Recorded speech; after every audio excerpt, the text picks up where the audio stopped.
Good morning, all of you. Welcome to the 6th day AACT sponsored 1 week at FDP on multicarrier modulation techniques for 6G wireless communications.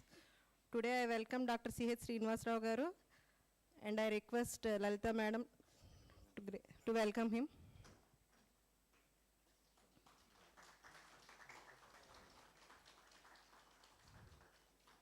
I request Dr. B.V. Vijayasri garu to read the profile and introduce our chief guest to our participants.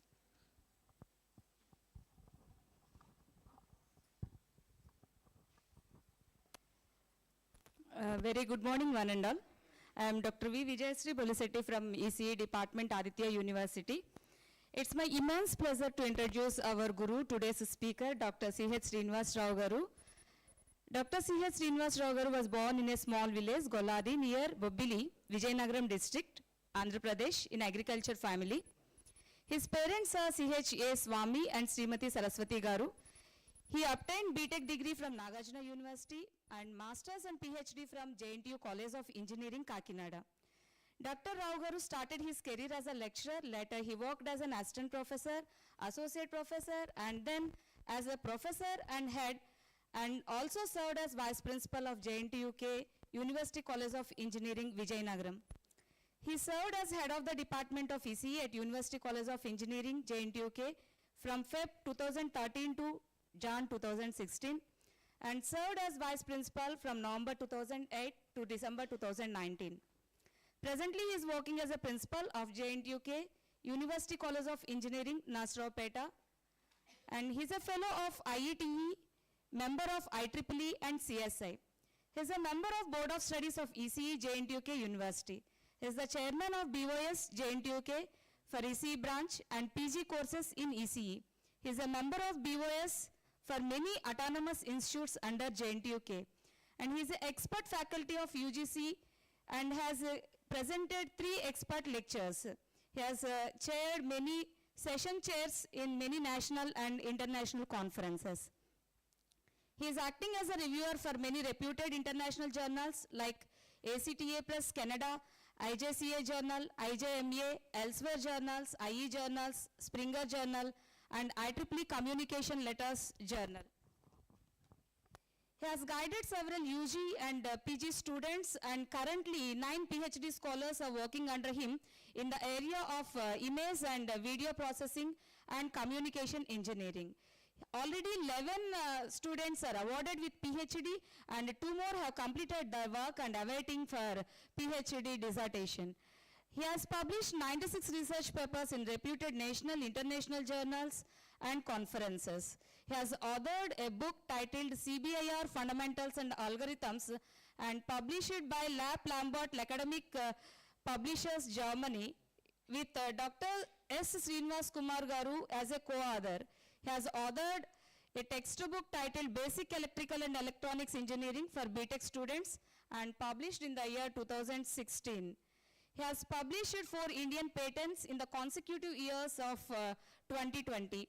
He has published 1 research project and currently executing 1 research project under RUSA 2 scheme worth rupees 11 lakhs.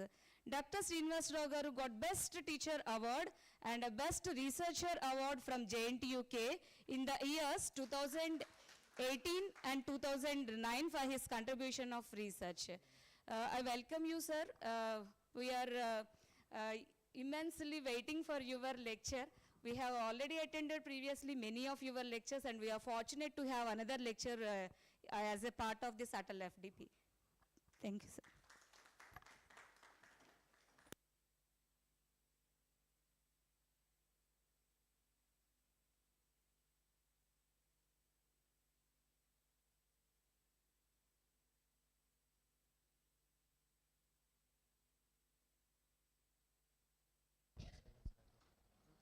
లైట్లు of చేస్తే colour కనిపిస్తుంది.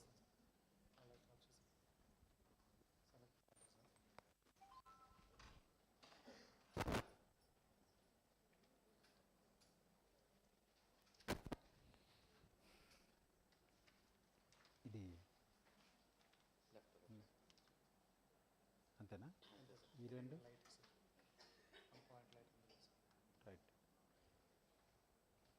Full screen మోడ్లో పెట్టి lights off చేసాను. Hello,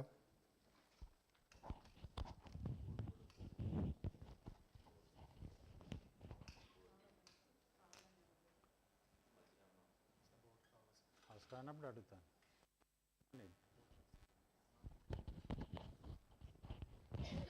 It's not an engineering presentation, it's a generalized presentation on research methodologies.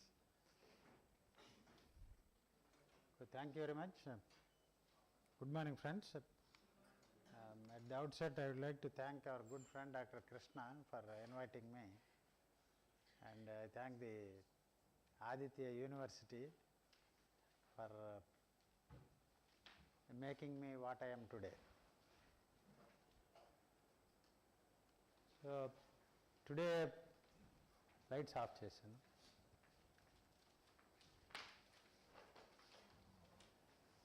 ఒక 2 lines తీసాను.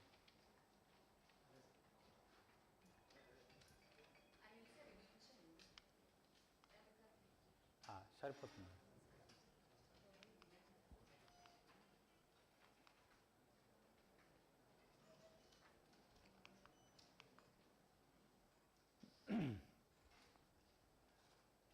So today we all, so many familiar faces are there here. My students are there, my colleagues are there. How many of you are from outside Aditya? Please raise your hand. Okay. So how many of you know what research is all about and what research means?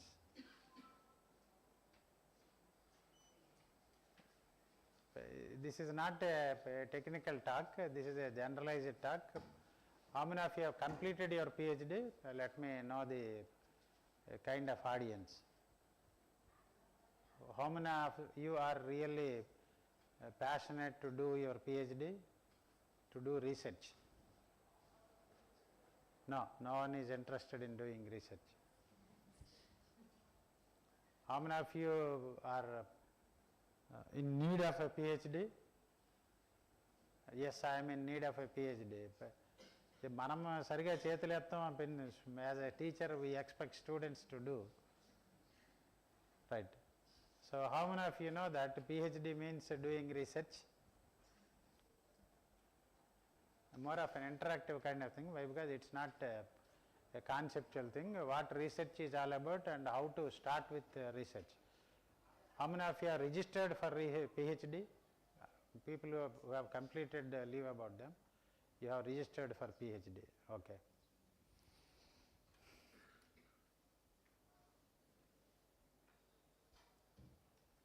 So in today's session, how to start with and what research is all about. And research is not taking a PhD. Let me be very frank. This is a presentation prepared by one of my research scholars, but of course I passed him the content. The content I shared with him and I instructed him to prepare in an interactive way so that it will be more appealing to the audience. So why I did like that, I will tell you in the latter part of the discussion. So my presentation starts with the introduction. What are the measuring techniques? We may be thinking of research can also be measured. So anything which is measurable, which can be measurable, will give a quality to the society. Anything which you cannot measure will give you or will give a quantity to the society. Please do remember.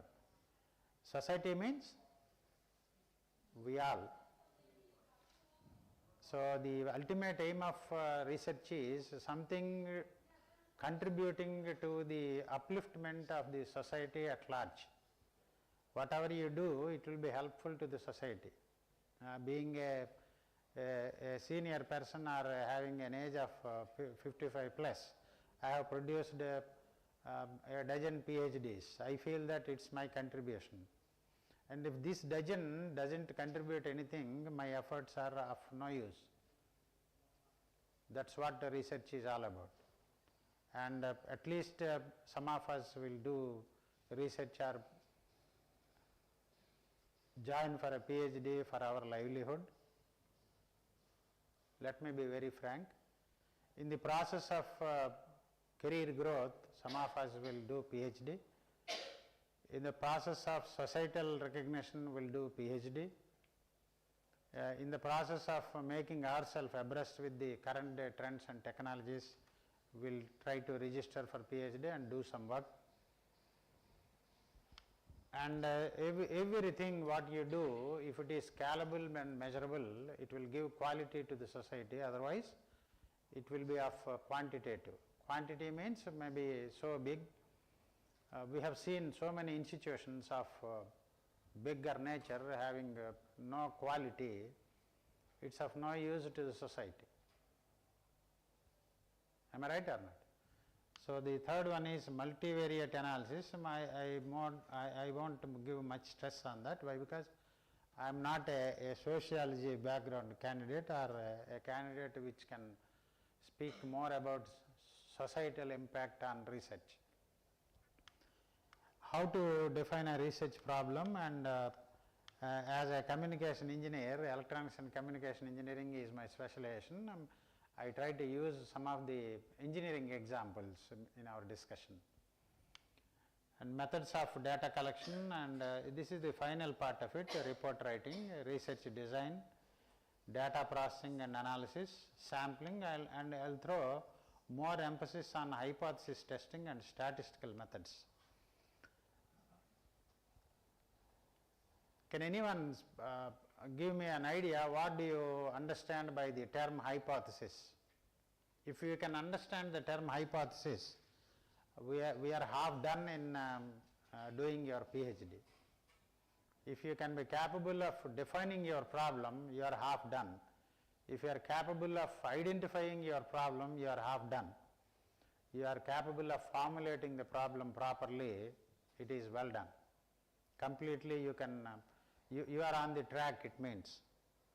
Our ultimate objective is to do PhD or to do some research which will end up with a degree which will be rewarding for my own personal use or career. In that perspective, I will speak today. Let me be very clear. Am I right? Let me be very clear. So the definition is research is a systematic investigation, but the systematic word today is lagging. Even I started my research expecting that my guide will do everything. When I joined for my PhD in the year 2004, I thought that my guide will formulate the problem, my guide will give me way to resolve the issue, and my guide will guide me to publish where, and my guide will also do everything what may lead to an obtainment of a PhD. But that's not the case. I will tell you my own story. I joined in 2004. In 2005, my guide wrote a letter to the university stating that this candidate is of no use for me, please allot another candidate. That day, I really started working for my PhD. And a day before my pre-PhD examination, that letter was drafted to the university, and I got a phone call from the research dean. That day, Professor Rangajanardhan, many of you might be heard this name. Professor Rangajanardhan is the R&D dean from 2000 to 2004 in JNT Hyderabad. He called me, Srinivasrao, we received this letter from your supervisor stating that you are not doing anything, so therefore he wanted us to allot somebody. Then I promised him, give me 6 months time. Now I am in the process of attempting for my pre-PhD examinations, and my pre-PhD examination is on stochastic signal processing and image processing and transformation techniques.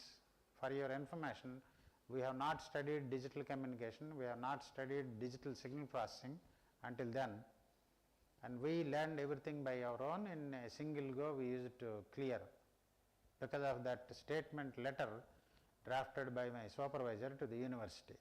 So therefore, if I fail in pre-PhD examinations, definitely I may lose my seat. I felt like that in those days. Fortunately, I could able to clear the pre-PhD examination. Then my supervisor recognized me that yes, this fellow can do something. So, why I am stating my own theory, my own story is, when you cannot possess yourself that you are capable individual, even your supervisor also won't take you into his heart or her heart that you are a good student who can be capable of completing a degree. So, a degree may be rewarding not only to the student, to the supervisor also it is rewarding. Because of the 11, 12 PhDs, I got 2 research projects. And my research project also being formulated by my own scholar. And if you can investigate systematically into a subject in order to discover revise facts, theories, applications, it plays a crucial role in advancing knowledge and solving practical problems. Research is of 2 types. One is theoretical research and other one is applicable research. We call it as analytical research, in which we try to apply a technique or a theory or a process to a real-time problem. Many of us may not be doing that kind of research. But even if the theoretical research, if you do, if it is in a systematic way, definitely we will be end up with a good research problem, and then when you formulate a good research problem, definitely we can be on the right track. And the most unfortunate thing is that in today's world, even with some of my scholars also, I try to formulate my objectives after the completion of the publications. With 2-3 PhDs we did like that. That's not the correct step. It's not systematic. The word systematic means, systematic investigation means sometimes it is possible, sometimes it may not be possible. Let us suppose a particular research scholar has published 4 or 5 works. When you compare the performance of his 5th work, his 2nd work is superior. When you compare with the performance of his 3rd work, his 1st work is superior. The 1st work may be completed in 22, 5th work may be completed in 25. No matter when you complete that work, it is the outcome that is more important. You need to formulate or arrange it in a systematic way after the publication. Also, people will accept. It's not wrong, for your information. Let us suppose we did work in image processing, signal processing, audio forgery, image forgery, video forgery, and medical image modalities. We have predicted the rainwater attenuation in some regions, and all these works, and a search engine also we developed with 2 PhDs. In all these works, a particular publication performance may be inferior, a particular publication's performance may be superior. End of the day, on completion of your PhD, by submission, you need to make it systematic, like what is the performance metric I have used, on which data set I have benchmarked my work, and what are the tools that I have used, and does the performance metrics for all these works are uniform or not, one should assess finally. And again you need to, people thought that after completion of the publications, PhD is over. No, the actual work starts from, you ask any person who has completed their PhD, the actual work starts as and when you sit with your supervisor for formulating your index of the thesis. What we'll do is, we try to make all the work that we have completed in a systematic way. We try to establish uniformity. Then we start writing the objectives of our research. Depending on the, let us suppose my 5th work performance is poor, my 1st work performance is moderate, my 3rd work performance is the best. I should write my first objective based on my 1st work, 5th work. I should write my 2nd objective based on my 1st work. I should write my 3rd objective based on my 3rd work. Are you getting me? So, defining clear goals and aims for the study. Today in the real world scenario, we are all teachers. Any of you are other than a teacher is there in this audience? Anyone is from industry? All of us are teachers. Other than the research, we have our own primary important thing. Whatever the family that we are leading to, or whatever the bread and butter that we are getting is towards our capabilities of delivering the lectures in the class and performing something in the laboratory, or additional works that are being assigned by our own immediate head. That is one side of the coin. The other side, you need to balance your research. So how can we balance? We need to work extra. Those who can work extra, those who can create time, creating time is not that easy. Why? Because time is 24 hours for me and for you and for everyone. So how you are utilizing those 24 hours is more important. And I also worked here for more than 10 years, and I am the first PhD from this campus. I am so happy to state that. And in those I cannot state that bad. In those good olden days, we used to teach 6 hours a day. Probably Vijayasri may be knowing. She also joined 5 years after us.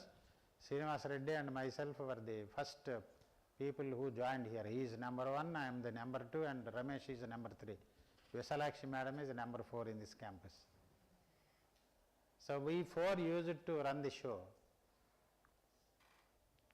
And after 4 years of the establishment, another institute, Honorable Sasa Reddy garu started, and he made us to look after that also. And we used to give a balance between our professional work and personal career. If you can clearly demarcate that, definitely you can do. So we need to clearly define the goals. In this objective, not only the research objective, your personal objectives also you should keep in mind. Okay, very good, you have well defined your objectives, like I need to go to NIT Warangal, I need to go to IIT Kharagpur, and I need to go to the ISRO Sriharikota for data collection for 15 days, and after that I want to come sit in the laboratory and then execute a very good research work, and I'll publish. Who will feed you all these days? That's also very important. That also you need to balance. 15 days in institutes like this, you will not get a relief for 15 days to go for data collection, isn't it? So now you people are fortunate. Even we don't have an access to an IEEE website. We need to thank the vice chairman of this campus. He has completed his MBA from Sydney, and he has given us the IEEE password in 2006. Then my research kick started. Actually, all my literature I collected because of the IEEE password given by Sri Satish Reddy garu. We were so fortunate. Why? Because in such a system we are working. The theory I believe in is, if you work positively to your caliber and capability, definitely everything will fall in line. We got an IEEE access. I started literature survey. I have submitted my literature survey to the supervisor. He was terribly impressed, and we communicated it to IETE. It was published in IETE. Later we were given an opportunity to go to IIT Kharagpur for a workshop for 2 days. That day the chairman scolded us like anything. 2 days anni rojulu velipothe etla college emayipotundi.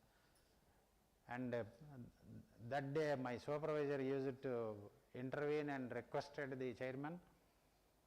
There we got a very good paper, which is nothing but, you can see all my research based on one transform, which is controller transform. That I got it from that controller transform. Many of my research scholars also worked on.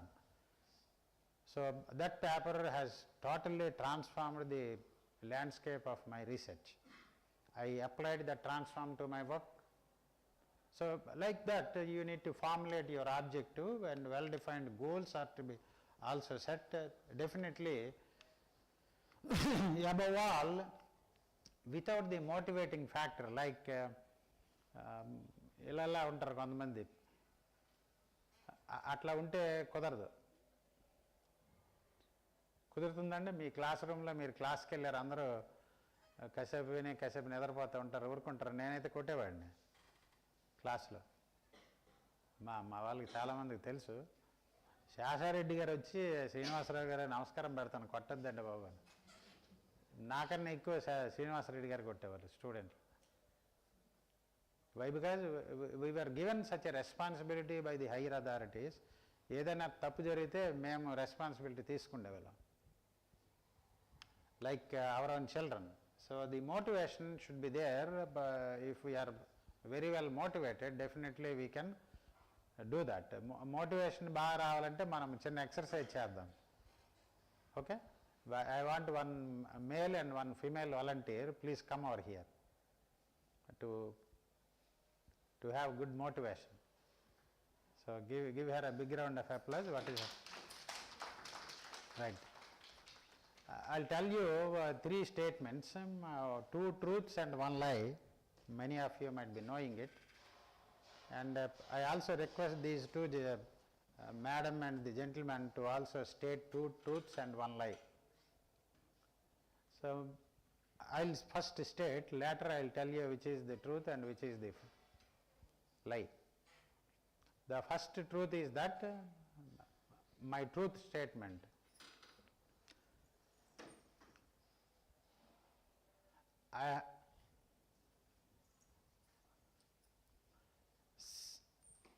Since past 20-25 years, I am feeding a girl child from my salary. A portion of my salary is being shared to the protection of girl child. That is my first statement, first truth. Second truth is that you need to justify whether it is true or false. I will state my statements. I have got a BMW car. That is the second truth. The third lie is that I have got more than 1500 citations to my credit. Okay, we will discuss about it. After these two will disclose their truths and their lies. You give 3 statements and you have to give judgment also. This is the truth and this is the lie.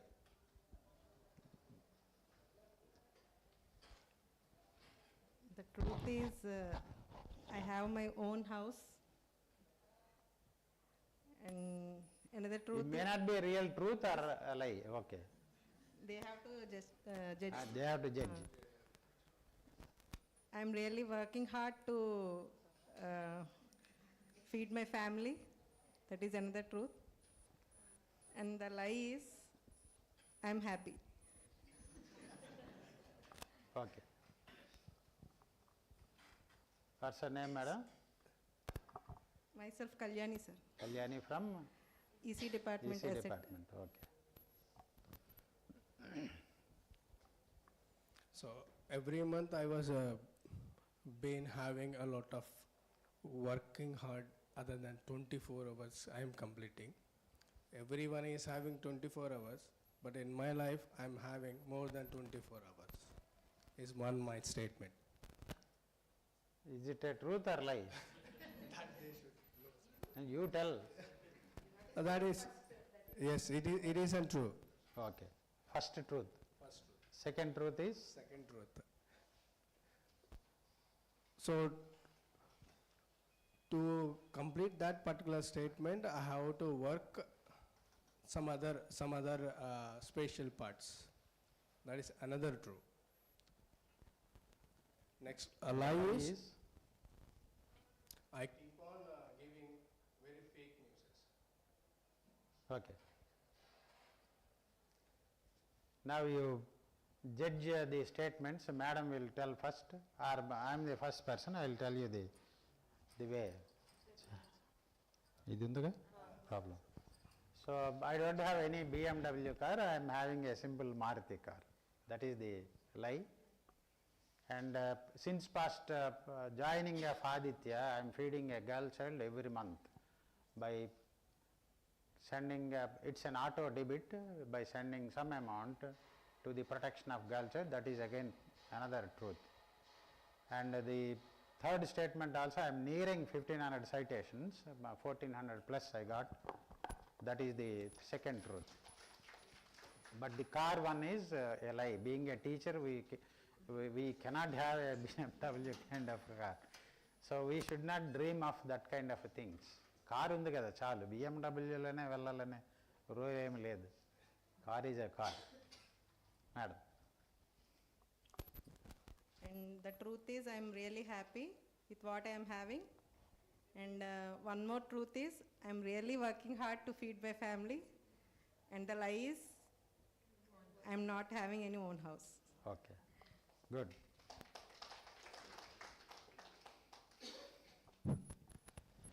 See, first my statement is true here is everyone is having 24 hours. So even I do also have the 24 hours. So to work more than that, we need to work more on that, so that we could able to have some spacious kind of thing. Means like I could not able to explain it clearly, but it is possible. Telugulo cheppandi. NEP 2020, the main objective of NEP, next class after break, I'll take a session for 45 minutes or 1 hour on NEP 2020. NEP 2020 speaks about what is that you are teaching should meet the ultimate stakeholder. You may be teaching in Hindi, you may be teaching in English, or you may be teaching in Telugu. That's why AICT has started BTech in regional languages. Telugulo kuda maatladochu, tappem kaadu. It's not a placement kind of activity, placement interview kaadu idi. Placement interview lo matram Telugulo maatladali. And I also feel that classroom lo asalu Telugu maatladakoodu anukundevadu nenu. But that's not also correct. When it is really required, before coming to Aditya, I worked for some time in late 90s and early 2000s. I worked in Geetham, where there is a feedback kind of thing. 10 questions they used to give it to the student, and one of them is, does the teacher uses often the regional language to express his idea? మేము being a teachers అప్పుడు ఏమనుకునే వాళ్ళం అంటే, ఒకవేళ తెలుగులో మాట్లాడితే మనకి assessment తక్కువ అవుతుందేమని వచ్చి రాని ఇంగ్లీష్ ఇష్టం వచ్చినట్టు మాట్లాడేవాళ్ళం. But the very idea of keeping that, it's an IIT based feedback system in Geetham, even today also they will use. Does the teacher is able to express the concept, idea, whatever he feels, in such a way that the student could be capable of receiving it properly or not? That is the main idea. Maybe teacher is using in a Telugu language in between, it's not a mistake for all teachers, I am telling. నేను కూడా అట్లనే అనుకునేవాళ్ళను until I become the principal. I have attended many sessions in NEP 2020 and the research methodology kind of generalized sessions. I could able to, after entering into JNTU Kakinada, my sphere has enlarged. I used to meet professors from IIT, professors from UGC, professors from ISC in several different meetings. I traveled all throughout the country for AICT inspections. I have done more than 30 AICT inspections. I have reached every corner of the country. I have interacted with so many people, but the ultimate thing is, being a teacher, what is that you are expressing is reaching out to the real stakeholder or not. That's more important. Whatever the language you use is not a matter. Right? Telugulo chagga cheppandi, em parvaledu. 24 hours ఎలాగైతే ఉంటుందో ఆ 24 అవర్స్ని మనం యాక్చువల్గా నేను spatial dimensions ప్రకారంగా వెళ్తూ ఉంటే ఈ 24 అవర్స్ అనేది మనకి చెప్పబడింది. కాకపోతే దీనికన్నా ఎక్కువ టైం స్పాన్ అనేది ఉన్నదన్నది ఇంకొక సిద్ధాంతం అనేది ఉంది. సో దాని ప్రకారంగా మనం 24 అవర్సే ఉంటుందని చెప్పేసి మనం చెప్పలేము. కాలమానం ప్రకారంగా మారే కొద్దీ 24 అవర్స్ 1 అవర్ కానీ 2 అవర్స్ కానీ 3 అవర్స్ కానీ పెంచే టైం కూడా ఉంది. సో అటువంటివి కూడా మనకి ఉన్నాయి. సో ఆ విధంగా మనం టైంని కూడా ఇంక్రీజింగ్ చేసుకోవచ్చు. So that is one kind of a true. So spatial domains means మనకు 3D మార్కే ఉందన్న తర్వాత మనకు 4D ఉంది, యాజువల్గా 10 డైమెన్షన్స్ వరకు ఉన్నాయి. సో మనకు తెలిసిన డైమెన్షన్స్ మాత్రం 3D డైమెన్షన్స్లో మనకు 24 అవర్స్ మాత్రమే ఉన్నది. కానీ మీరు డైమెన్షన్స్ అనేవి చేంజ్ చేసుకోగలిగితే మీ టైం స్పాన్స్ కూడా డైమెన్షన్స్ కూడా ఇంక్రీజ్ అవుతుంది. Very good, very good. That is true. Second one, next, so దీన్ని అచీవ్ చేయడానికి నేను హార్డ్ వర్క్ అనేది చేస్తూ ఉన్నా అని చెప్పాను. So that is also true. So దానికోసం మనం ఏం చేస్తున్నామంటే ఈ డైమెన్షన్స్ అనేవి ఎలా ఉంటుందో దాన్ని మనం ఎలా అలవర్చుకోవాలి, నేర్చుకోవాలి అన్న దాని గురించి వర్కౌట్ అనేది చేస్తూ ఉన్నాం. నెక్స్ట్, ఫేక్ న్యూసెస్ అనేది చెప్పడం అనేది lie. So usually I won't tell any kind of fake newses to each and every one. So that is ఎవరో ఉండి ఉంటారు అందుకని స్టేట్మెంట్ వాడారు. What's your name? Narayana Rao. Thank you madam. Okay, అది మీ దగ్గర right. So for motivational research you need a particular key factor which is networking. Networking means meeting new people, going to new places, interacting with people. Networking is not sending thousands of messages in WhatsApp, receiving thousands of messages in WhatsApp, posting so much of nonsense in Facebook. That's not networking. Networking is a process in which you need to meet intellectuals who are at par and above you, places which will teach you something, regions which will make us to energize. That's what networking means. And interacting with the other institute people, what is that they are in which book they are teaching, in which site they are delivering the practical information to the student, and what are the resources that are available, and what kind of tools that are coming into the world. That's what networking. Through networking we can motivate ourselves for research, like attending conferences, attending workshops, attending sessions by experts. Today we have experts from IISc and NIT directors, and one the horticultural university former vice chancellor is attending a general council or general body meeting. In meeting such people will motivate us. What is the differentiating thing from them and us? Make them to achieve greater heights, and what is that we are lagging in. That's what motivation. For that we will do another exercise and speak about yourself. I need not speak about myself. Welcome Arun. He is another BTech classroom student from Aditya Engineering College. College placement. Magana placement ipachva. He is Dr. Arun, I think. Very proud and fortunate to meet you. Fast 4 years lo complete chesara. I completed my PhD in 5 years. You are better than me. Right. Thank you. So we'll do another exercise. You speak about yourself to the next person, and you speak yourself to this person. Likewise, Krishna and myself will speak. Krishna, please come over here. You speak yourself means you need to be outspoken. You need to disclose everything and anything about you except the ATM pin. Certain things we should not disclose. That common sense we should have, and you speak among yourself with respect to the research perspective. Speak about yourself.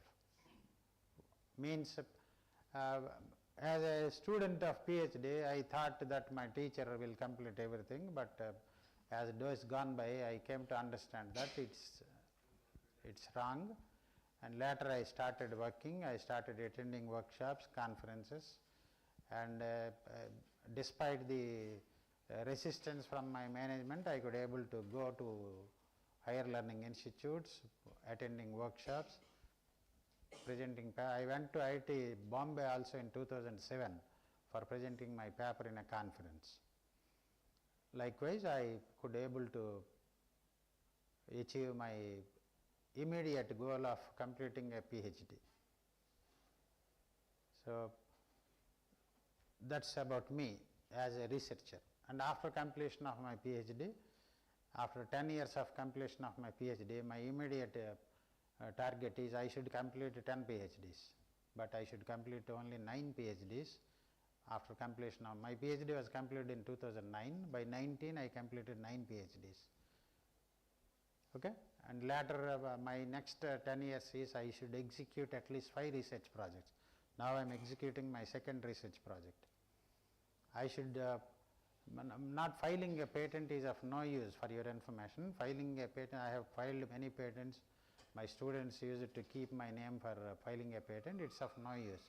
If you get a patent on your name granted, it's having a weightage.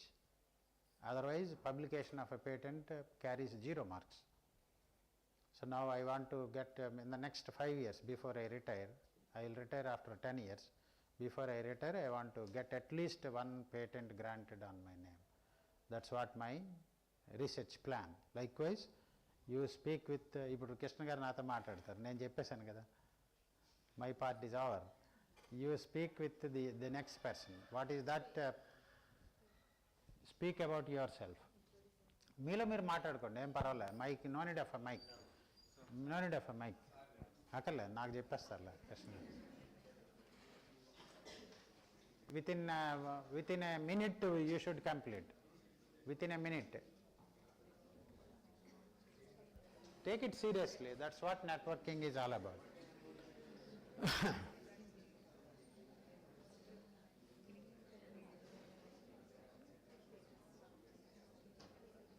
So this exercise we did in University of Technology, Malaysia. Last October we went to University of Technology, Malaysia for a research methodology workshop, and they gave us 5 minutes for speak about yourself. For socializing and networking, they have made us to play a lot of games, but the time is a constant.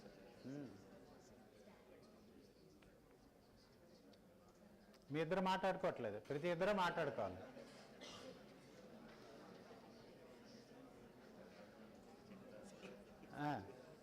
చెప్పండి, mic ఏమంటారా? Okay okay, కొంచెం ఇంటరాక్టివ్గా ఉండాలి.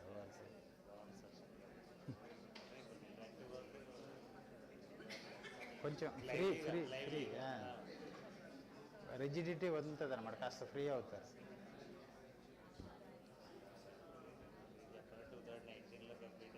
Nineteen కదా మీది? 19 పర్వాలేదు, guide మామూలు సామాన్యం కాదు కదా. అవును, సుష్మితా దాస్ రిపోర్టే లేట్ అయింది. ఆమె ఆ టైంలో యూఎస్ వెళ్ళిపోయింది, 1 year అసైన్మెంట్కి వెళ్ళిపోయింది.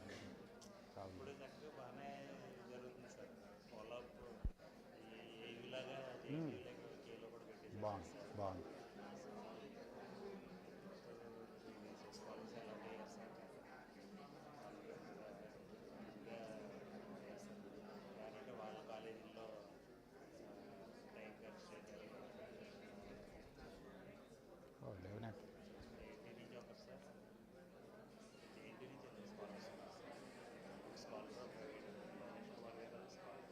ఓకే, మోటివేట్ చేయటం. ఓకే,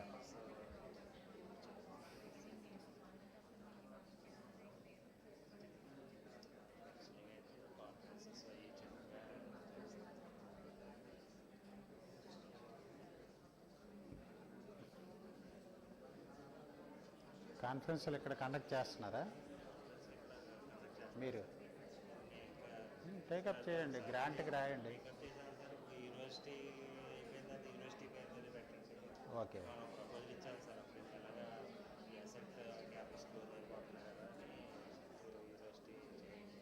ఓకే,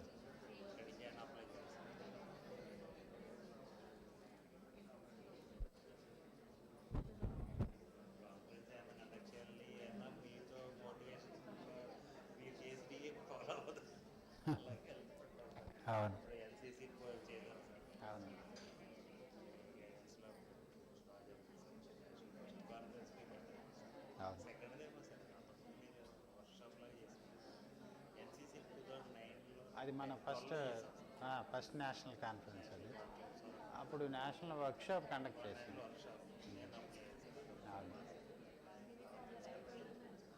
ఇక్కడ మీరు జాయిన్ అయ్యే టైంలో 2010లో చేసాం ఇక్కడ. బిఎల్ దీక్షితులు, యూపాలు, తర్వాత యజ్ఞనారాయణ అందరినీ. Okay, complete. Right, thank you Krishna garu. So the motivation means the understanding personal and societal benefits, like when you do research, if it is useful to the society, yours is a good motivational research. Okay, and the next one is, what are the different types of research? Normally we all academic research comes under basic research. Why? Because we try to end up with obtaining a PhD degree by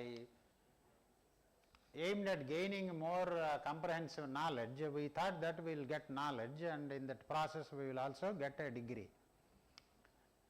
Applied research is focused on solving specific practical issues. We call it as practical research, or taking a real-time problem, like how to minimize the failed students in the classroom. It's a real-time project. How to automatically record the attendance in the classroom, it's a real-time project. How to make the buses to be optimally utilized by minimizing the number of stops so that the fuel usage may be increased. How to make how to assess after COVID what are the reading trends of the students as well faculty, how they are preparing. After COVID, what are the nasty things entered into the society, and what is the percentage of usage of drugs and other kind of things in academic institutions. These are all comes under practical research. Okay, and we did a small BTech project in Vijayanagaram. Students from Yanam are there. I instructed them to go visit that industry and identify their problem. They have identified a problem that the kind of tiles that we use, many of us might not be knowing, these are not second rated, they are third rated tiles. They are class 3 tiles. Class 1 and class 2 are imported, wherein a little edge problem will be there. Our people went there and identified their problem, and we have used a simple edge detection technique only. The canny edge detector resolves their problem. As and when the tile comes through the conveyor, we need to pick up a picture just by keeping the camera at the same place where you can get a full resolution picture without any error. Accurately taking the picture, immediately in the next step taking the canny edge and matching it with the predefined benchmark, like these are the measurements, like this should be the length, this should be the width, and this should be the height. We used a simple template matching and a Manhattan distance metric. If it is 99.9, it will come, the tile will be thrown to the conveyor box at the end of the conveyor belt to the first lot. If it is between 95 and 99, it will be thrown to the second box. If it is less than 95, thrown to the third box. Likewise, we have classified. To the Regency industry, we have passed that particular project, for which 1 lakh rupees were paid by the Regency management way back in 2013. They are called applied research. That's a simple BTech level student will be capable of executing that project. Each and every student were rewarded with 20,000 rupees. Now all the 5 students, 3 of them are in AMD and 2 of them in USA, completed their PhD. One is an assistant professor in the University of Texas. That should be the kind of motivation one should have in applied research. They did only a simple problem. They have solved a simple problem by properly formulating the problem. Those who know image processing, template matching is the minimum tool that we use. Canny edge detector is a theoretical kind of concept, and the distance metric is also not so a great thing.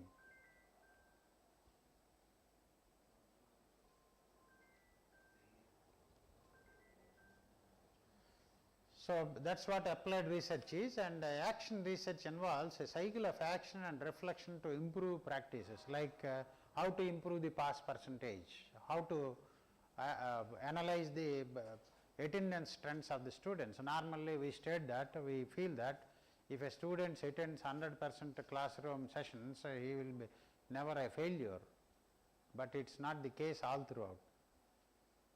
Likewise, identifying the variables that are dictating the pass percentage. Today, Aditya has been moved from identifying pass percentage into a global market, like how to attract the global students. Am I right or not? So we don't mind on pass percentage, we don't mind on attendance. We don't. Why? Because we have crossed those barriers. Those cycles are being completed. In the first 10 years, we used to totally concentrate on uniform, whether the student has tucked in the shirt or not, whether they have attended the first hour or not. During break, after completion of exact break, మా అంజబాబు గారు స్టూడెంట్లు వెనక పరిగెత్తేవాడు ఆయన. After exact the break class రూమ్లోకి వెళ్ళారా లేదా అటువైపు principal వచ్చేస్తున్నాడు, ఐడెంటిఫై చేస్తాడు. ఫ్లోర్ ఇన్ఛార్జి కూడా అసలు మామూలుగా ఉండేది కాదు. Those cycles are being completed, and now the reflection on those cycles, the reflection on those cyclic processes transforming this institute into a university. That's the reflection. Are you getting? So, the types of research is again descriptive, focus on describing characteristics of a population or phenomena, and aims to explore and clarify the research topic, which is exploratory.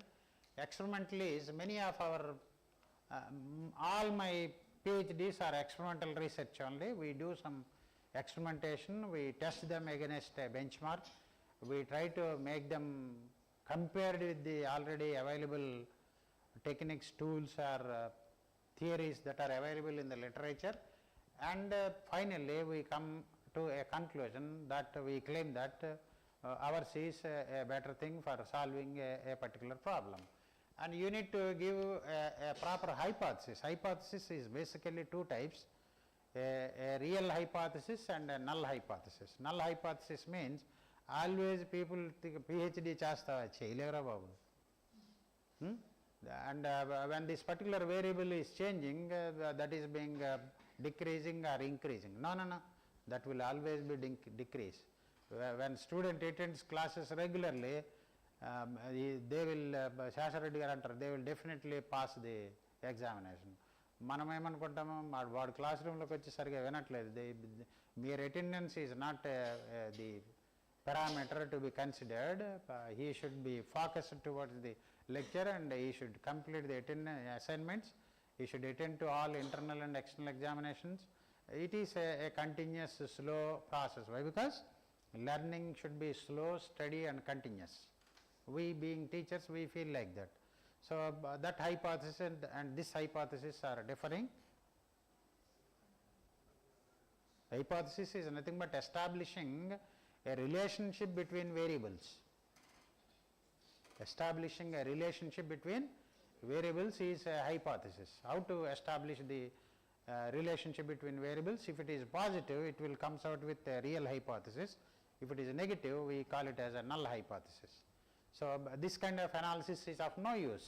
That's what null hypothesis means. So there are two approaches, basically qualitative and quantitative. As I stated in the very beginning, we feel that we want to publish half a dozen papers so that we will get a PhD. No, people are there with a single invention, they got PhDs. Best example is Fourier. For many of you, you might not be knowing, Fourier's theory was unnoticed for 100 years, even after his death. How many of you know that? After the death of Fourier, his Fourier theory, Fourier series and Fourier transform, that theory was not at all accepted by the outside world. In 17th century, he has postulated that theory. He has passed away way back in 1767 or something like that. In 1850s, Fourier's theory got noticed. Of course, he was awarded a PhD after his death. For that theory, today, in mechanical engineering, in civil engineering, in electronics and communication engineering, and in computer science engineering, there is no other tool for frequency measurement, there is no other tool for time series measurement, there is no other tool for the measurement of flow or any matter except without the usage of Fourier analysis. So certain qualitative research may not be noticed by the outside world, but a day will come, people will recognize your work and definitely it will be rewarded. చనిపోయిన తర్వాత PhD ఇచ్చారంటే it's the greatest thing one has achieved. అవునా కదా? So still today there is no replacement for Fourier's theory. People state that wavelet has transformed the entire scenario and time frequency localization is possible only with wavelet. But when you want to know what frequency is being present, wavelet also cannot do. What frequency is being present in the signal, I cannot analyze it with the wavelet analysis. Wavelet will give you the 4 or 8 band structure. What is the low pass information, what is the high pass information, what is the horizontally oriented information and what is the vertically oriented information. But what frequency content is present in a given matter or given variables or given signal or given some physical quantity, there is no other tool which can be capable of giving except a Fourier's tool. So therefore, I think we all being beginners in research, we thought that the quantitative research will solve our problem, but quantity is needed to meet the regulation of the concerned university, but quality always matters. Quality always matters. Only my first publication which yields nearly 200 citations, what I told you about the controller transform for a particular application like image retrieval. And after that we have an image forensic based paper that also cited by more than 100 people. Those are I have got more than 100 papers actually, but only 2 papers are being cited by more than 100. Means what? Very few of my works are qualitative, but I have produced a large quantity. It's of not much importance.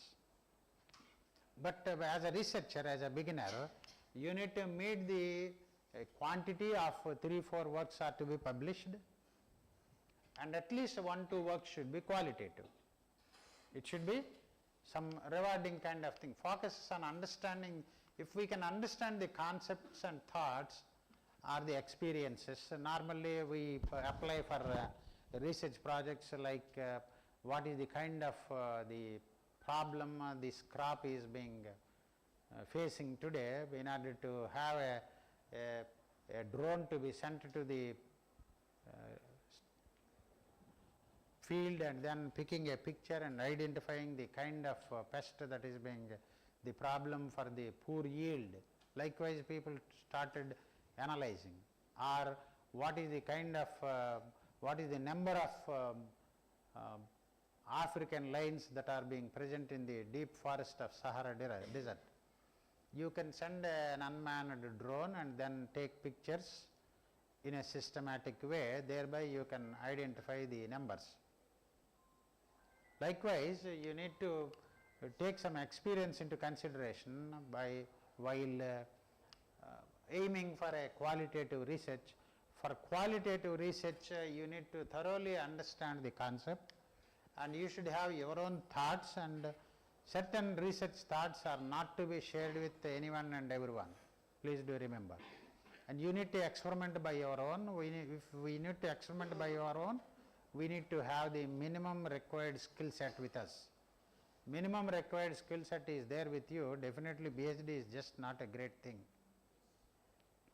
And quantitative research, as we all know, involves the collection and analysis of numerical data. Collection of data is also solves 50% of the problem. It will give you to complete the research review, and it will give you a clear idea what are the trends that are there in the present day scenario and what are the kind of works that are going on, what are the latest tools and techniques that are available, and what should I do. We can clearly identify your problem. If someone has used this tool and this much performance percentage has been achieved, you need to get at least a better performance, and you need to use a better tool. So for that you need to collect the data and then analyze the data. Research methods versus research methodology. Research methods refers to the specific techniques used to gather and analyze the data, while research methodology is the overreaching strategy and rationale for the research project. And the methodology may be developed when you want to identify a bigger task and you want to resolve or solve a big task. Some methodology is being required. Method is being required in order to solve a particular problem. Method and methodology. Methodology is a sequence of steps. Method means a single go. That's the difference. A sequence of steps that are to be executed step by step is known as a methodology. A method means a particular technique or step or a tool or a technique that is being yielding the expected result. Right? And defining a research problem. I have taken Kothari book, and from Kothari I have taken the gist and presenting before you. It's nothing new. What constitutes a research problem? A research problem is a specific issue, difficulty or gap in knowledge that prompts further investigation. If you can identify the gap, like we have identified, my research area is, my own PhD work is on developing a search engine which will be capable of searching. If you have kept 1,000 pictures in a data set, given a question or query, all the 1,000 pictures are to be properly classified. Let us suppose in a classroom 60 students are there. All the 60 student pictures in 72 different orientations I have picked up, and 60 into 72 is the database. Any of these 72 questions are being given, all my 60 students should be properly classified. You may be taking a picture with a 5-degree orientation, 10-degree, 12-degree, or a 360 degrees, I will get 72 different orientations. Okay. And some pictures we have included without hairs, without a moustache, without even the eyebrow, with specs and without specs. Whether my tool is capable of picking the question, the correct person or not, where I can use it for a search engine.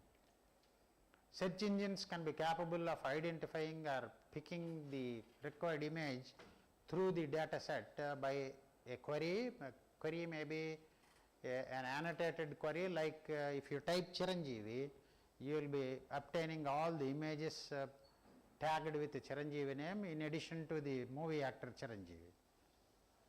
That's not I want. I want movie actor Chiranjeevi only. Then what should you give? You need to give a properly defined query, properly annotated query, or the picture that is available with you, Chiranjeevi picture. Similar pictures I want. If in the data set 100 pictures are there, if all the 100 pictures are being picked by your search engine, then your system will be accepted by the outside world. Yes, such works can be publishable. I could be capable of getting only 67.5%. We have taken a data set called Coral 20, in which there are 720 images with 72 orientations are there. 67.7 is the percentage of efficiency we got it published. Later, machine learning tools came into picture. We have explored the possibility of utilizing support vector machine. How many of you are computer science and ECE background? They may be knowing it. It's a classifier which will be called as a maximum margin classifier. In a particular class to another class, it creates a big margin so that you can clearly classify one class from the other. The background is that it works on a legendary polynomial. A higher order legendary polynomial will run over it will be convolved, the image will be convolved with a higher order polynomial. What do you get? When we convolve any signal with a higher order polynomial, we will get a moment. That moment we will record it as a feature, which is unique for a particular signal or input or image. Those unique features we have recorded, and we have explored the possibility. We got 99.9 classification accuracy. It is being published. More than 100 citations we got for that. Moment based image retrieval system we have developed. Likewise, you need to identify the gap, and you need to hit that particular gap. You need to properly shoot the gap so that your work will fit into the gap, so that definitely you will get a good publication, and thereby you will be given with the required degree. Importance of clearly defined problem in research. A well-defined problem guides the research design and methodology, ensures the study addresses the intended questions. What are the questions that are to you? The question to every researcher is how to publish, how to complete my work, and how to get my degree. So for that you need to, and presenting papers in conferences, personally I am against that. If you have published 10 works, at least 8 works should be journal works, and only 2 works should be your conference works. Conferences will be helpful for the idea exchange, like interacting with the people who are in the same field, interacting with people who are capable of thinking better than us, and you can share your research ideas with them. For that you can make use of the conferences, but for recognizing your work by the outside community, a journal paper is better when compared to a conference paper. In the beginning you can attend a number of conferences. As you grow old as a researcher, you need to focus on only journal papers. Only means at least for every 5, 4 should be journal papers, right? And I am not instructing you not to go for conferences. The weightage given by the outside world in the academic performance indicators, if you get 10 marks to a journal paper, only 2 marks will be given to a conference paper, no matter whether it is an IEEE conference attended in USA or elsewhere conference attended in Germany. The weightage given by the higher learning body is poor. That's why focus more on publication of journals, and again categorization of journals. Today there is no other categorization except Q1, Q2, Q3 and Q4. No other journal is accepted by the outside world. When you apply for a thing like a project, మనం ఏదైనా ప్రాజెక్ట్కి apply చేసేటప్పుడు ఈ మనకి road side దొరికిన జర్నల్స్లో మీరు publish చేసేసారంటే you may get quantum number వస్తుంది తప్ప they won't consider them into account. How much more time is there for us Krishna garu? 10-15 minutes, okay? ఒక 10 minutes కొంత పార్ట్ అయినా పూర్తి చేద్దాం. Steps for selecting and defining a research problem, these are very important.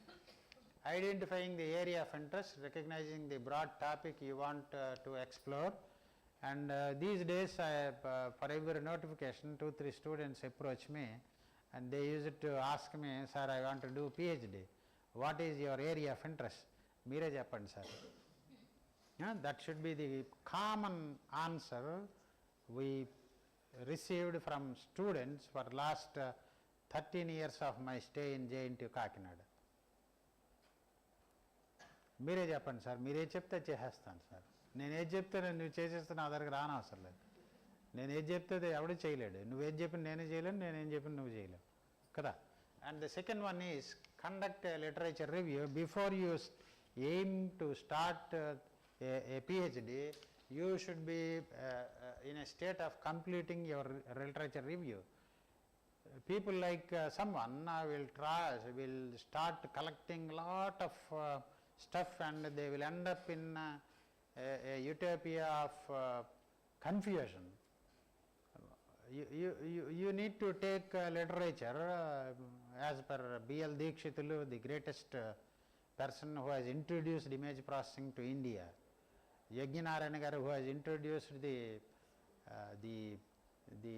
artificial intelligence to the Indian population, and Professor Omapada Pal, who has recognized any written script he can recognize, any language, not only in Telugu, English, Hindi, Pali or Arabic or language that is being written on Talapatra Grandhal kuda he could be capable of analyzing. Those three people stated that literature review, when you start research in 2025, you should not go beyond 2020. You should focus only on present day research. But you need to take breakthrough works like a review which has greatly transformed the entire research domain in the field of your interest. కొన్ని survey papers ఉంటాయి 1960s ఉంటాయి, 1980s ఉంటాయి, 1970s ఉంటాయి. So we have, for all the artificial intelligence and machine learning, we have a survey paper published in 1980s. Yes, we use it to refer to that each time when we want to publish a new work. So last 5 years and a few breakthrough works that have transformed the landscape of the research scenario in the domain of your interest. That is also very much important. Refine the problem statement. Every time we need to refine the problem. I use it to refine the problem statement at the time of submission of PhD. Why? Because initially we will submit some proposal, later we will publish some work, and finally the works are readjusted, and during readjustment we will come to a conclusion that my work is suitable to this statement. So therefore you need to refine your problem statement finally. నేను ఇదే problem statement ఇచ్చాను, ఒకవేళ మీ supervisors అట్లా ఉన్నా కానీ మీరు చెప్పండి, no problem, interact with them. That's why interaction is, networking is very important. You can tell him or tell her if and only if you have interacted with people like an IIT professor and an NIT professor or a big researcher in industry. వాళ్ళతో మనం interact అయితేనే మనకు తెలుస్తుంది. లేదు నువ్వు అనుకున్నది చెప్పేస్తే your guide may not accept. ఈ రోజు కూడా my supervisor won't accept my statement immediately. Having produced dozen PhDs, executed 2 research projects, having got more than 100 papers, మా సూపర్వైజర్కి ఈరోజు నేను ఏదైనా చెప్పినా కానీ he will call a professor from IIT or a person of his interest, and he will come to a conclusion whether my statement is correct or not. For every PhD I submit, I will call my supervisor and tell him, this is the work we have done, sir, this is the statement we have redefined, and this is the title of the entire thesis we are, yes, it's good. Until he says yes, I won't submit it. Many of our scholars won't know. Why? Because he is a better person. I know personally that definitely your guide is a better person when compared to you, no matter how big or how great you are. And in medical modality we call it a second opinion. మనకైతే పెద్ద problem వచ్చింది అనుకోండి, ఎక్కడికో వెళ్తాం, ఏదో భయపడతాడు వాడు, we immediately go to a second opinion. Why? We try to refine it, whether it is maybe wrong. It's not a right or wrong kind of judgment. Refining is something different when compared to judgment. Refining means fine tuning. At the end of the day, you won't end up in troubles while facing the actual VIOS examination or submitting your thesis to the reviewer. You will get minimum questions from the reviewer. Why? Because my supervisor is a big reviewer. He will tell you what to do and what not. One review is completed.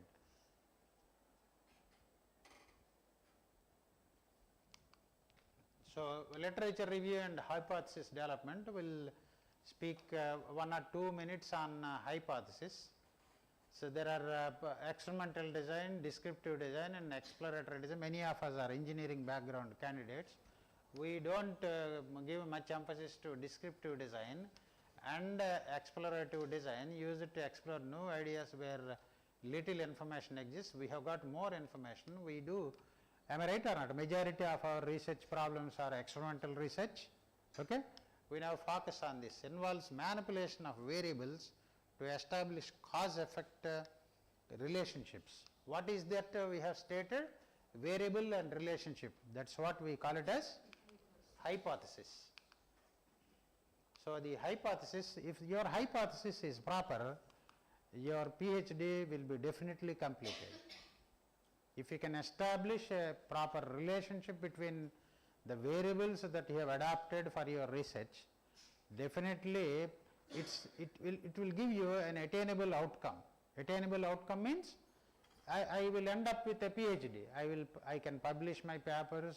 Finally, my papers will be summed up into a good research work, and finally I will be rewarded with a PhD. The hypothesis is so important. What is the good research design? Optimally addresses the research questions and provides credible results. The process of selecting an appropriate research design is that selection process involves considering the research questions, objectives and available resources. Normally people think so great that I want to immediately jump onto the moon, whether it is possible or not. That is what the availability of resources is all about. Staying in Aditya, can we use a quantum machine? Is it possible? Not possible. We should not formulate a problem where a quantum machine is being required to execute your problem. Okay. And staying in Aditya, can we be capable of resolving an issue using an NVIDIA server? Is it possible? Yes, it is. For your information, Aditya is purchasing an NVIDIA server worth 5 crores. So, it is up to you whether you explore it properly or not. If you cannot explore it, it is of that kind of investment, the management will feel that our investment does not yield good result.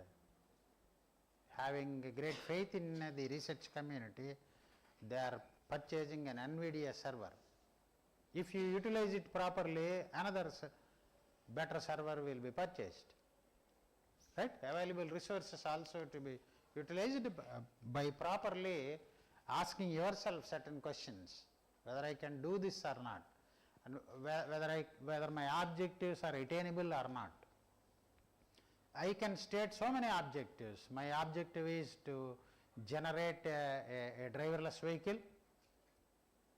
First objective. Second objective is I want to make it in Kakinada supermarket. Is it possible? Driverless machine and again in supermarket area. Kakinada market area ala untadi, even two-wheeler kuda vellalem mana. So that kind of objectives you should not formulate. You should formulate a driverless vehicle. Yes, okay, it should be first tested in a highway where the frequency or the traffic is little. So, features of good research design: clarity of purpose, clearly articulated objectives and the feasibility, practical execution in terms of resources and time you need to see. And normally majority of the cases we do random sampling. We come across a tool or a technique or a device through some friend or in the internet or somewhere. We will try to identify it and we will try to explore it for our own problem. Sometimes it may yield a good result, sometimes it is not. That is what a random sampling. Every member has an equal chance of selection, and a systematic sampling, selecting at a regular intervals. Stratified sampling, dividing the population into subgroups and sampling from each. It is not possible at our stage, these two are possible. Okay? And Another type of sampling is probabilistic and non-probabilistic. Probabilistic means definite, non-probabilistic means indefinite. Okay. Many of your engineers, you know better. Census versus sample survey. A census involves collecting data from the entire population, whereas a sample survey collects data from a subset. Let us suppose you want to classify the purchase power parity of Kakinada. All employees can afford to live comfortable life. That's the statement. People who are doing work, that is job, they are having comfortable life. Is it correct? Is it correct? It's not correct. They may have their own personal problems. You need to include that. Okay. And another statement is that statements could unnai chupistanu koncham. It may take a few more minutes of time. I will keep this entire presentation with the organizers. You can share it with the people, and for the people who are in the beginning stage of research, it will be definitely useful. If you have, we want to do any kind of census, we will do sampling only. The kind of research that we do is not a census based research. We will do, why? Because we don't know what other samples are there. At times we don't know what kind of other samples that you need to take. That's why we don't give it a name called census. We'll do sampling surveys only. Define the population, identify who or what is this to be studied, determine the sample size, statistical considerations based on desired confidence levels. Determine the sample size also. You need to take the sample size also into use. Sample should accurately reflect the population. That is called representativeness. And size is, sample should be sufficiently large to provide reliable results. And advantages and limitations of different sampling methods. Understanding the strengths and weakness of each sampling method, essential for valid result. Let us suppose I have sampled it like this, whether it yields me good result, okay. If not good result, you need to drop that particular sampling. Measurement and scaling techniques, understanding the research, measuring the process of assigning numbers or labels to units of analysis to represents the attributes. Attribute means, tell me one attribute. One attribute of an individual is height, age, color, texture, the kind of hairstyle. These are all called as attributes. Okay? And you have to label them properly. Or people from East Godavari, label them. People from West Godavari, label them. Students with rank more than 10,000. Students with rank less than 10,000. And if you label that, at the end of the day, after 4 years, you take their achievements into consideration, like joined in an higher learning institute or got a very good job with a good package, having got less than 10,000 rank, completed their studies in this institute and not being selected to any placement kind of activity or didn't get any PG seat. What happens in the process? Again, the process is to be redefined and refined. A student with less than 10,000 rank joined in your institute end up with a non-achiever. There is a problem with the process, there is a problem with the system, or the problem in the kind of teaching learning methodologies. Problem is also there in the kind of handling the student community. So you need to redefine the entire system. That's how surveys and sampling techniques are useful. Not only for getting a PhD, for refining system parameters also, system attributes also can be changed. types of measurement: normal scale and ordinal scale, interval scale and ratio scale.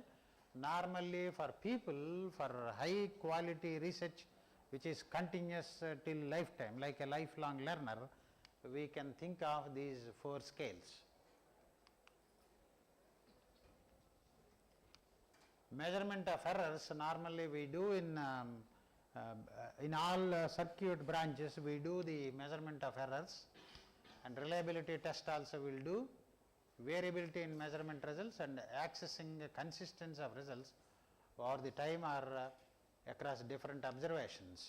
As and when we do the same CECB characteristics, you do on Monday, you will get a characteristics. If it is on Wednesday, you will get a different characteristics by using the same SL100 or BC107 or AC128. What is AC128? How many of you know? Vinnara? AC128. AC128 and 127 are transistors for radio frequency application, where we use them for real-time generation of modulated versions of the signal. Your BC107 and SL100, we call them as radio frequency transistors, but beyond 1K, they are of no use. Methods of data collection: primary and secondary data. We normally won't participate in interviews, but we participate in observations by attending conferences and seminars without having good interaction. Ever em chepte adi vinesi vellipotuntam mana, but we normally won't interact with them. Through interaction, and even if I deliberate some subject knowledge here, if you won't interact with the concerned, you will not get the actual observation of that particular researcher. Normally we don't participate in this, collecting in-depth responses from an individual, gathering information from a large group, we do surveys.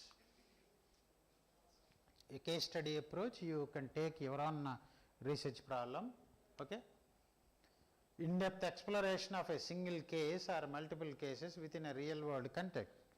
You take your own research problem, you try to analyze it, like if you are really interested, please note down. If you are a real beginner, first can it be achievable,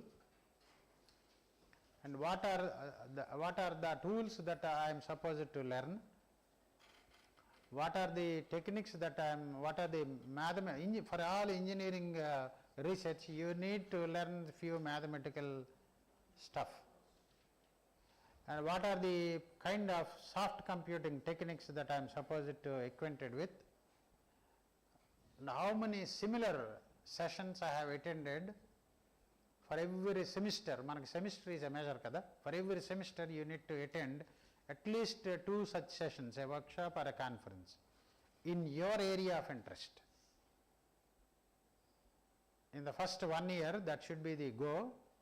You need to attend at least 4 sessions, and the second year you need to complete your coursework. In these 2 years, the literature survey to be completed and 1 survey paper to be communicated. In these first 2 years, మీరు survey paper రాసి communicate చేశారు అంటేనే మీ research start అయినట్టే. And after that you need to take up any of these gaps. మీరు at least 100 papers you need to study and you need to keep a note on that, on every paper. ఏ paper చూసినా కానీ abstract చదవంగానే what is there you should be capable of deliberating. ఒక 20-25 pages paper మీరు థరోగా understand చేసుకున్నారంటే ఆ abstract చదివిన తర్వాత you should be capable of speaking for an hour on that paper. అది థరో అండర్స్టాండింగ్ అంటే. For that, as being rightly mentioned by your friend, you need to create your time, and after that attempt for a quality journal or quality conference initially. Always attempt for a bigger thing, never ever go for a loose journal. attempt it, let it be rejected. Rejection is always a very good step in the process of research. If it is rejected, they will clearly tell why it is being rejected. There is no comparison. The present day tool you have not used, and the kind of English that you have used in the paper writing is not proper, and the kind of literature review is insufficient. You have not included our own previous journal papers and kuda ee madhya kontamandi adugutunnaru. And right, that rejected paper will become a very good paper. Every rejected paper will be transformed into a very good paper which can easily be publishable. And then you need to focus only on experimental research. You do experimentation, you compare it with the previous 5-year similar techniques, tools and publications that are being there in the real world, and if you can do it, if you can apply it to a real world problem, if your research work can be applicable to a real world problem, it's of just like that you can complete your research. Then after that, the actual research starts. After completion of PhD, you should do at least a small project worth 1 or 2 lakhs. I started with a 9 lakh project. Now I have got a 11 lakh project. We have submitted a 50 lakh project and a 1 crore project also. Let us hope and wish that we will get it. So as you grow old, these are all demanding requirements. After completion of PhD, people should approach you for their PhD. And after producing 2-3 PhDs, you should be capable of attempting patents. After completing 4 or 5 PhDs, you should be capable of executing research projects. After, it's a lifelong journey. Being a teacher, we should keep on updating ourselves. Okay? We will break for some time, and again we have a different session. After that, if you have any questions, you can ask. Thank you very much for your patient listening. It's all totally Kothari, from Kothari book and few internet tips only. Nothing I invented, it is already available. Thank you. I request all the participants to take the refreshments and gather here by 11:50.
Hello.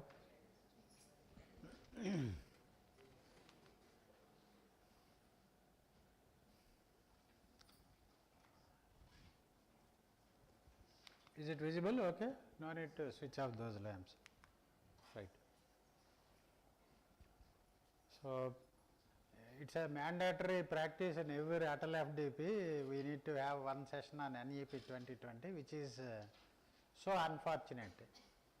Why? Because we need to learn about our own policies. Being teachers, we need to learn about our own education policies. But I expect every one of you should be acquainted with the NEP 2020, the vision document, which is more than 100-page document. At least you please go through that document. From that document only I have prepared this presentation. The National Education Policy prime objective is to make the students to come to the schools, colleges, to minimize the school college dropouts, thereby improving the gross enrollment ratio. Gross enrollment ratio is nothing but, let us suppose in our hamlet, when we are staying in a small village, there are 2000 houses. Let us assume a sample size of 2000 houses in which there are about in every 2 houses there is a child. So, how many children will be there? 1000. Out of these 1000 children, only 500 students are going to school and the remaining is not going to the school. The gross enrollment ratio is set to be 50%. So, do you know the gross enrollment ratio of the state of Andhra Pradesh as a sample? How many of you know? Come out with a figure. Speak, nothing wrong. Manam class lo student lu adinadde adugutunnanu meer. Be interactive. 70? 75%. Any other? 60%. Any other? The objective of NEP 2020 is to make the gross enrollment ratio of the entire country by 100% by the year 2035. 2035, 10 years from now. And the graduate gross enrollment ratio to be 100%, it's about school. Graduate gross enrollment ratio, we want to make it to be 100% by 2030. For your information, our national GER is less than 50%. For our state, it is just beyond the national average. I am not sure about the exact figure. So, that is the state in which we are living. So, in order to make the child to go to school, why? Because we all being a learned individual, we believe that when we go to school and being educated, we will develop. We will have a rational thinking. We will formulate a congenial society in which we can all lead our own life quite smoothly. That is the ultimate objective of improvement of the gross enrollment ratio, which is connected to the nation's growth as a country, state's growth as a region, and a town or hamlet's growth as a place of living. So, education is the only means of development. And people and society and the higher learning individuals, the cream of the society in terms of their educational capabilities, believe that if education is there, development will also be there. If education is not there, we cannot develop as a country. In order to reap the fruits and in order to call India as a developed nation, as per the Viksit Bharat formulation, after 100 years of Indian independence, we want to identify and we want to enjoy India as a developed nation. That is the ultimate objective. And an education policy way back to 1968 they have formulated. Later they have reformed it in 1986. Finally, in order to generate a globally recognized individuals as students, in order to attract foreign students to our educational institutions, under the headship of Sri Kasturi Rangan. Who is Kasturi Rangan? He is former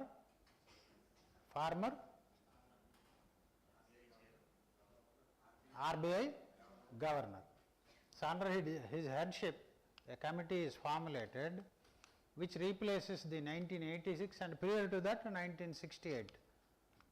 The first education policy in India was developed in 1968. Later the draft policy or the written policy, and it is being released as a gazette in Indian Parliament.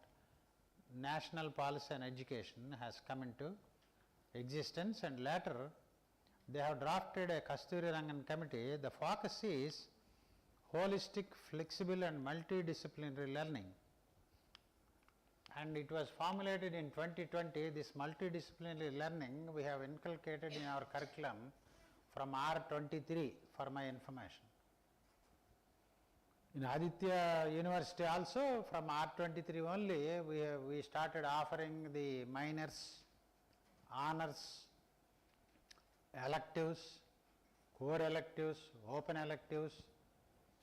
Okay? So after 3 years we started implementing it, and are we successful? In a class of 60, how many of the students are being enrolled to minors? At an average in EC department, let us suppose, in every 60, how many of them are enrolled to minors? 5 or 6. How much percentage it is? So we developed the hypothesis on statistics only. Right, out of 60, if 5 students are being enrolled, it is less than 10%. So you want to make India as a developed nation by 2030, or gross enrollment ratio and multidisciplinary education we want to offer. What is the problem? Where the problem lies? Where the problem lies? Being teachers, we don't know what is our policy. That is the first problem. Not kuda ikkada last year lecture ichchedaki NEP 2020 I didn't read. Why? Because we don't give a damn to some stuff which we feel that it is no way useful to my career development or class or my research or for some dick damn hash, isn't it? If it is not useful for me, we don't try to put our mind and heart into that. Actually, this is the need of the hour. So, being Kasturi Rangan's committee works on these 5 pillars of NEP. The 5 pillars are access, which is lagging, equity, again a big question mark, quality, another bigger question mark, affordability, it's okay, accountability, I can state that if you scale it on a percentage of 10, accountability in some systems it is 1 to 2, in systems like Aditya I can rate it as 4 to 5. Accountability means for everything and anything you get, you are responsible. Accountability means, let us suppose I am being paid some salary by the government. Am I doing my work worth that money? Being a principal of a government institute, I was given a power to issue a check for not less than 1 lakh rupees for purchasing something. Let us suppose an EC had approached me, he want to purchase 4 or 5 digital oscilloscopes. I have given him a issued an approval, given him a check and he has purchased, let us suppose. With knowledge or without knowledge, the purchased digital scopes worked for a semester, and from the next semester they are not working. So, does that investment is an accountable investment? Then the accountability comes into question. In every government system, in every public system, there is a process called auditing, for your information. In systems like Aditya University, they will do audit, but they do audit without your presence. Let us suppose when the HOD asks for, I did worked as principal also, I know the process here. When I submit a salary statement, or when I submit an indent for some articles from ECE, let us suppose at the beginning of the semester he has asked for 10 A4 bundles, 20 number of faculty into 1 or 2, they will ask for green pen and red pens and blue or black pens, one stapler, one long stapler, one fevi-stick and one whitener, one pencil box and 2 dozens of dusters. Likewise, we will keep on writing the inventory and we will take it out. They will issue, and some HODs in the middle of the semester claiming that we have more number of students, the paper bundles are exhausted, we need 5 more paper bundles. Likewise, we will keep an indent and we will get it. Ultimately, the work will be done. From the management side, they will keep analyzing ECE, CSE, EEE, mechanical and civil. How many HODs took how many A4 bundles? That is what auditing is all about. ECE having 4 sections, CSE having 6 sections, even ECE people used 10 bundles, CSE used only 8 bundles. Then the accountability will become a big question mark. In government system, they will put a punishment on the issuing authority. As a principal, I need to pay for that.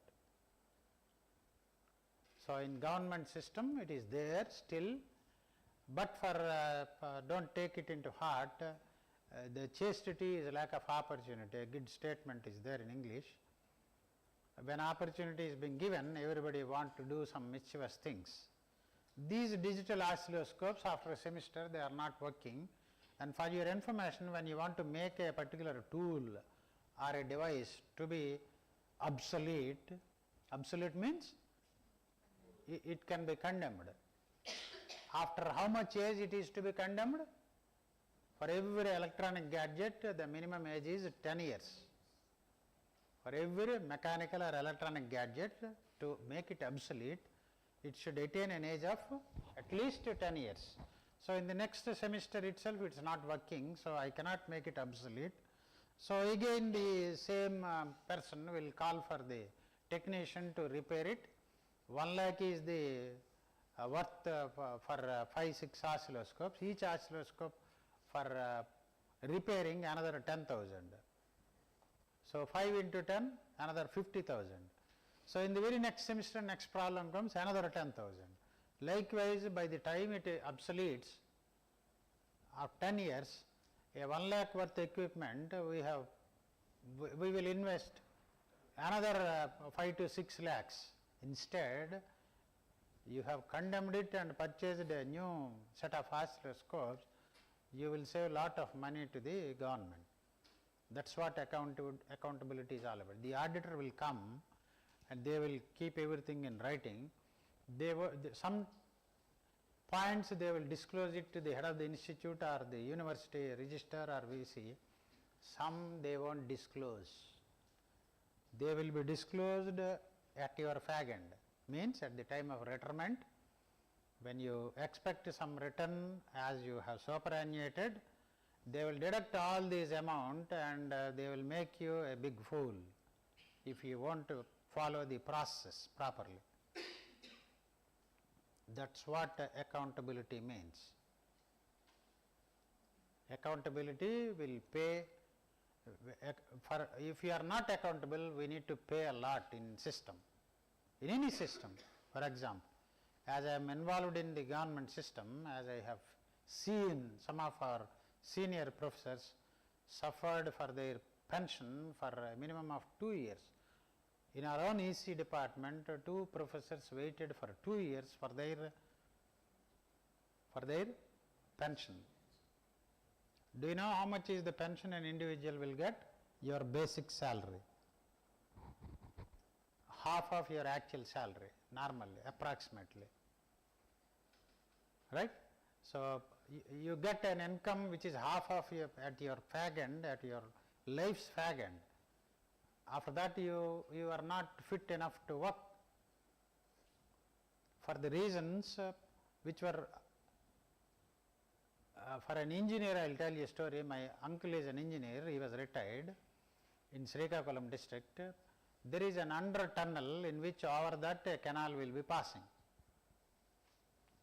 కిందేమో చిన్న పిల్ల కాలు వెళ్తుంది, పైనుంచి ఒక నది నుంచి వచ్చిన కాలు వెళ్తుంది అనమాట.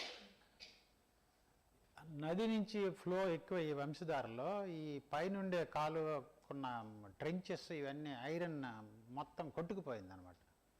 కొట్టుకుపోయింది ఎక్కడ దొరుకుద్ది? So this engineer is responsible and nearly 100 tons are being lost, 100 tons of iron is lost. Okay? He has recorded it that it is being lost during the floods, for which he was punished for 3 years for non-payment of his pension.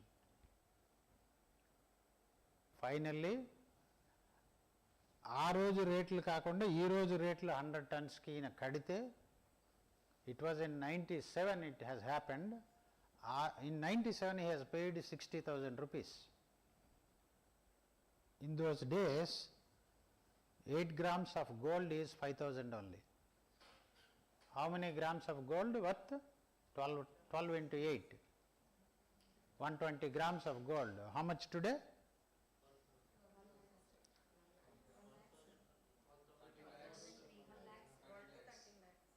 More than that. Each gram is worth 13,000 today.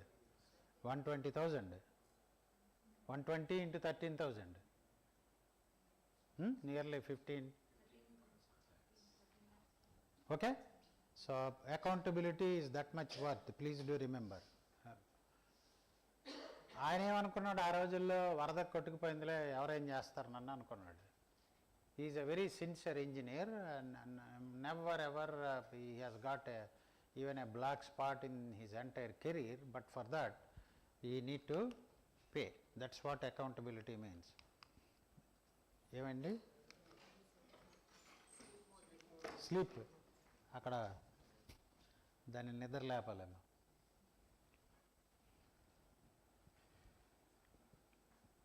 So why? Because in systems like this, we don't mind much for the accountability. Why? Because the system will take care of our accountability. The system is so robust here, they will take care of the, they will make us accountable. Why? Because as a HOD, I purchased nearly equipment worth crores of rupees in all EC departments of these 3 institutes earlier.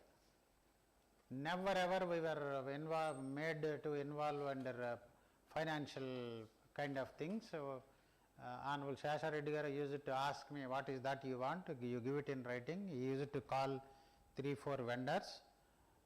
He made us senior level faculty members are made to discuss with them. Remaining financials and all that we will discuss. You please go to your class. That is the statement he used to give. Why? Because he knows what will happen if we were involved. If we, anywhere and everywhere when human being is being involved, errors are inevitable. Right? So in this system you are fortunate that the system will take care of the accountability part of it. That is a main pillar of the NEP 2020. Accountability means being a graduate, society expects you to do something. Being a postgraduate, you are supposed to do something to the society. Being a PhD, you are expected to offer some of your time to the upliftment of the society. So likewise, you should be accessible, and opportunities are equally being given to all, and the quality of teaching learning process that you adopt and habituate should be qualitative, not quantitative, and it should be affordable. Every level of education should be adaptable to the regional population. So these are the 5 pillars, and there is again UN's General Education Policy 2030. This is being aligned with I don't have much knowledge on this. This NEP 2020 is aligned with SDG 2030 of United Nations. For the entire globe, they have developed a vision document. By 2030, how the world should be. How the world is now? How the world is now today? Huh? Some problems. Not some problems. We don't, even our own children are facing problems. So we dream that America is a big, great country, and our people are facing a lot of troubles. For it is true or not, I don't know, for the kind of activities our people have adopted there. మనం అక్కడ చేసిన తప్పిదాలే వాళ్ళు తీసుకొని వీళ్ళు మన కంట్రీకి వచ్చి ఇట్లా చేస్తున్నారు. వీళ్ళందరూ బయటికి పోతే బెటరు, మన కంట్రీ మనకే ఉంటుంది కదా, వీళ్ళు వచ్చి మనకి కొత్త కొత్త చేష్టలు కొత్త కొత్త వేషాలు నేర్పుతున్నారు అనే ఫీలింగ్తో that is the state of affairs in USA, but in some other countries it is different. Aim to develop India as a global knowledge super power. I don't know whether India may become global knowledge superpower or not, but the path is being totally laid as per the NEP 2020 to make this is the objective. The objective of NEP 2020 is to make India a globally knowledgeable superpower. The guiding principles are respect for diversity and local context, equity and inclusion.